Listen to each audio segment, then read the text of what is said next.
ડીસા ખાતે સ્વામી વિવેકાનંદની જન્મજયંતિ પુષ્પાંજલિ અર્પણ કરાઈ હતી। શિવસેના સમિતિ દ્વારા બગીચા સર્કલ પાસે સ્વામી વિવેકાનંદની પ્રતિમાને પુષ્પાંજલિ અર્પણ કરાઈ હતી।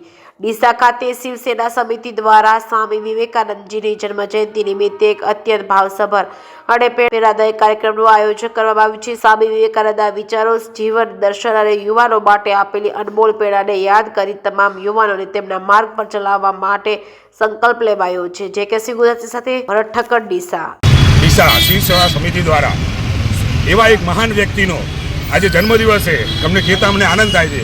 એમનું નામ છે સ્વામી વિવેકાનંદજી। આજે એમના બાવલાને અમે આખી સમિતિ દ્વારા એમને નમન સત નમન કરવા એમના ચરણોમાંથી આશીર્વાદ લઈ અને આવનારા દિવસોના અંદર ડીસાના અંદર શિવસેના સમિતિ સ્વામી વિવેકાનંદજીના વિચારોથી ચાલશે અને આવનારા દિવસોના અંદર સ્વામીજીના વિચારોને અમે લોકો યુવાનો સુધી પહોંચાડીશું કે સ્વામી વિવેકાનંદજી કહેતા કે આખા વર્લ્ડના અંદર જઈ અને એમને ડંકો વગાડ્યો હતો કે ભાઈઓ બહેનો ખાલી આટલું બોલતું અમારો તાળીઓના ગડગડાટ વિશ્વના અંદર પડ્યા હતા અને સ્વામીજીએ ભારતની સંસ્કૃતિ અને આપણી વિચારોને ક્યાં સુધી પહોંચાડી હતી। એટલે વિશ્વાસ સમિતિ દ્વારા એમને ચરણોમાં અંદર આજે અમે સત નમન કરીએ છીએ। અસ્તુ।